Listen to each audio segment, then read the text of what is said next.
To save your life or just find your body?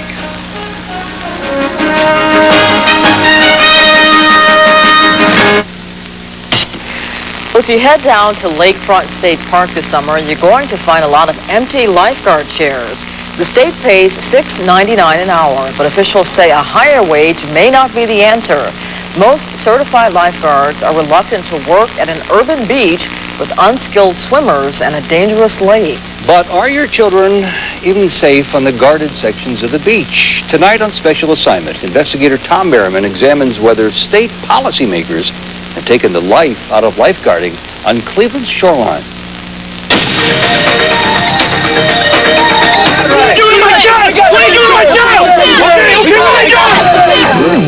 What they're doing here at Cedar Point Beach is preparation. Patient is not breathing! Preparation to confront a tragedy. Keep going. Hoping to be ready to breathe life back into a person swallowed by a lake. A lake which shows no mercy. You have no pulse. But in addition to the training, every summer, typically several times a summer, the Cedar Point lifeguards get a harsh reminder from down the shoreline in Cleveland. A reminder of how wicked and deadly the waves of Lake Erie can truly be. This is Cleveland Lakefront State Park, arguably the most dangerous set of beaches in Ohio. In each of the last 3 summers, 3 people have drowned here. The latest was Troy Clark.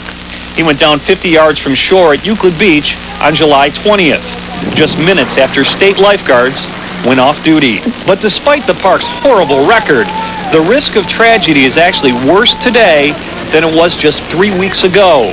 That's because there are now only 6 lifeguards left working at Lakefront State Park. I'm standing here at the eastern edge of Villa Angela Beach. This is where the Cleveland Lakefront State Park beaches begin. Now imagine you're one of those 6 lifeguards. These beaches just keep going and going and going until you finally reach the western edge of Euclid Beach. But wait, there's still more. You still have Edgewater Beach, and as you can see, it's another long one. It's just us. We're alone to some degree. We have to do this. And it's hard. It's a lot of responsibility. Every day I go up in the chair and I say, I don't want to repeat of last year. Tara Peppard and Marina Marquez helped retrieve the bodies of 2 children who drowned at Edgewater Beach last August. They were found in the water on the western half of the beach where the lifeguard chairs are left empty. But I wanted to quit because I felt, how could this happen while I was on duty? But the fact is, each of the last 4 drownings have occurred in front of an empty lifeguard chair, an image which has become far more common. And the state does not require swimmers, even unsupervised children, to stay within the guarded areas. There's a freedom here, a certain amount of freedom given to the individual. If they use good judgment, they usually can take care of themselves. We are pretty lucky. Certainly if they've had a history of 3 a year, it can easily be moved into a tunnel of vision. Well, 3 a year are acceptable. And perhaps they are, except for the families of the 3 that lose their children. Jeff Ellis is among the nation's foremost lifeguarding experts. Ellis & Associates sets up lifeguarding operations for 97% of the nation's private water parks, as well as a growing number of beaches and public pools. Does it surprise you that someone drowns at this beach every summer? Oh, absolutely not. I guess what surprises me is you only had 3 of them. But what surprised us is what Ellis had to say about the so-called guarded areas at Lakefront State Park. The sections of beach where lifeguards are actually on duty. What you're basically set up for today is that 95% of the people in this swimming zone right now would be victims of body recovery operations by the lifeguard on duty. Ellis says the lakefront lifeguards have been set up for failure. The guarded swimming zones are way too big and extend much too far into the lake. He says there's no way the 2 guards on duty here could find a submerged swimmer within 3 minutes. And that is the critical test. And after 3, it's body recovery. I mean, after that, you're looking at recovering a dead person. So the 3-minute rule is sort of the maximum you can allow, and we didn't create it to make it difficult. It's just That's all the time in life you got. So is this just another know-it-all consultant spouting off? Well, we decided to put Mr. Ellis's rhetoric to the test on his own lifeguards. This is Cedar Point Beach. There's no freedom of choice here. People are required to swim in the guarded swimming zones. Zones much smaller than what we saw at Edgewater Park. But can the Ellis-trained lifeguards find a submerged swimmer within 3 minutes? We hit a child mannequin in the water and challenged Jeff Ellis to back up his claim. Lifeguard, my son's missing. The last time I saw him, he was swimming in this quadrant here. Okay, relax, sir. We'll be right on it. Section 3, missing child! His first move is not to the water. Instead, he heads down the beach, where no less than 6 lifeguards grab search nets and then sprint to the scene, hitting the water 43 seconds into the drill. It will take another 28 seconds to position the nets at the far corner of the zone. At first, it seems like wasted time, and as the clock ticks, their movements appear slow, but they're deliberate. There's a method here, and it pays off, spotting the dummy with 11 seconds to go. Patient is not breathing!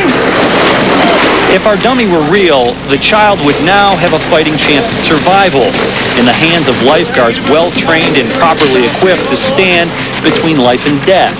Breathe! Breathe! Chest rolls! But tomorrow may be different. A different beach, rougher conditions, and what Jeff Ellis claims is a lifeguarding operation set up primarily to recover dead bodies. Tomorrow night on special assignment, investigator Tom Merriman answers the question, has the state, in effect, set up a body recovery operation at Lakefront State Park? Tom Merriman, tonight at 11 on special assignment, we put these lakefront lifeguards to the life-saving test, and they fail miserably. But guess what? They're doing their job exactly the way state officials want it to be done. Here in northern Ohio, 3 people have drowned at Cleveland Lakefront State Park. But is it that just unchangeable fact of life when these things happen, or is there possibly something we can actually do about the problem? Reporting on special assignment, investigator Tom Merriman examines whether state policy is putting swimmers at risk on Cleveland's beachfront.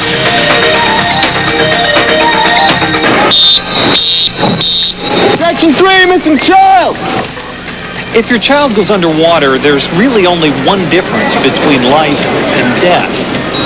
Time. It can take as little as 3 minutes for brain damage. 6 minutes and typically they're dead. So for lifeguards, the mission is clear. It's beat the clock. Patient is not breathing! If you achieve it, you have a chance to save a life. If you don't achieve it, it's body recovery. Here at Cedar Point Beach, lifeguards live and die by the 3-minute rule as well. In monthly surprise audits, they're issued a simple challenge. Save the dummy or lose your job. Breathe! Breathe! Chest rolls! Calling the shots is lifeguarding expert Jeff Ellis. Ellis says too many beachfront lifeguard operations are nothing more than glorified body recovery teams, offering swimmers virtually no protection. Prime example, Edgewater Beach at Cleveland Lakefront State Park. In fact, Ellis claims the so-called guarded swimming zones at Edgewater are so big only about 5% of the swimmers could actually be rescued alive. The rest of the beach would be retroactive of, I discovered a body, I stepped on him, there's a body here, there's a body floating, and in any of those scenarios, what you'll be doing is recovering a dead body. That's essentially what you have. Now, Edgewater would say that they don't have the money to have this many guards. $50. Oh. You know, I mean, if they got 2 people in that swimming area, how are they going to do this? 2 lifeguards. Can you do it with 2? I guess that's the question. Well, we can do it with 2. We can do it with 2, which is not their protocol, but we could just take one and see how long it takes. That'd be fine. All right, sir. My son is out in this area. I can't see him. I think he went underwater. I don't know where, but it's in this quadrant here. Okay. Don't worry. We'll be right on. Grabbing the nets and sprinting for shore, the 2 lifeguards hit the water in just 16 seconds. At 49 seconds, they're in position to begin a methodical search of the swimming zone. And using the net, they're able to cover a much larger area in a shorter amount of time. Just a minute and 18 seconds into the drill, they spot their victim. 12 seconds later, he's ready to breathe. Baywatch is a TV show. This is the real thing. and we really believe in putting the life back into lifeguarding. But what about Lakefront State Park? Has the state taken the life out of lifeguarding at Ohio's most dangerous beaches? State officials denied that claim and agreed to let us run the same drill at Edgewater Beach. Manage it just as if it was a real emergency, and let's try to assume that it's still a live person rather than a dead one. Now, as you watch this search and rescue effort, keep in mind, the Edgewater guards are following the exact procedure laid out in this state manual. Lifeguard, my son, he was out in that area. I don't know where, but I don't see him anymore. Web, I need you.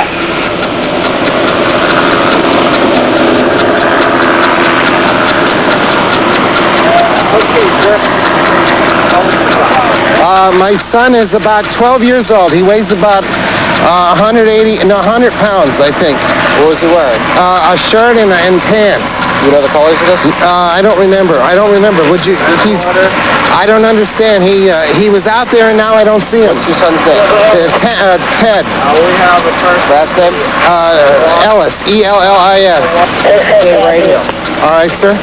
15 start to Edgewater Beach.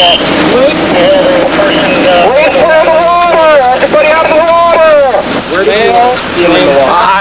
I went to my towel and he was out there somewhere. He was out in that area there. Just in this zone here where I make him always swim where there's lifeguards.